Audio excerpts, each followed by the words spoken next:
لوگوں کو معاف کر دو، نیکی کا حکم دو،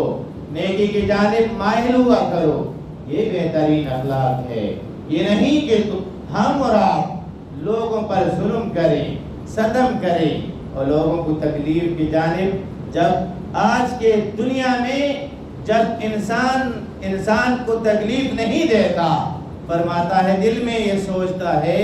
کہ بس اس کے ساتھ اب صحیح ہے کہ اس کو جتنا تکلیف مل جائے، ہم تو راحت سکون کی جانب اپنی زندگی بھی بسر نہیں کرتے اور لوگوں کو بھی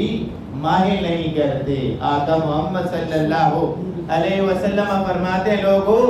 اگر سکون سے زندگی بسر کرنا چاہتے ہو پھر لوگوں کو کیا کرو، معاف کرو۔ اب اور درگزر کرنے والے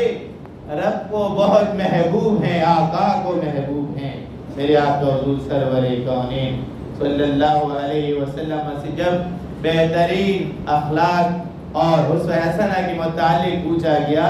تو آقا حضور سرور کونین صلی اللہ علیہ وسلم نے فرمایا درگزر کرنا سیکھو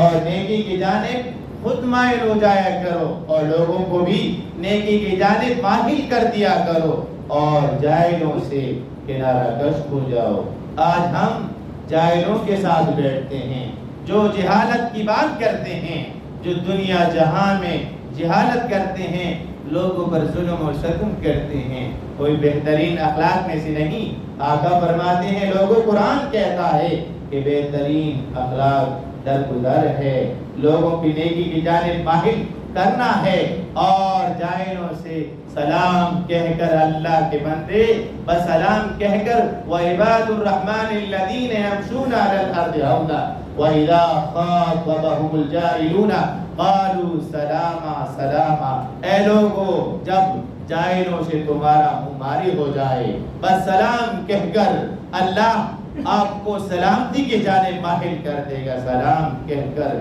گزر جایا کرو۔ یہ بہترین اخلاق میں سے ہے، بہترین کردار میں سے ہے۔ آقا حضور سرور کونین صلی اللہ علیہ وسلم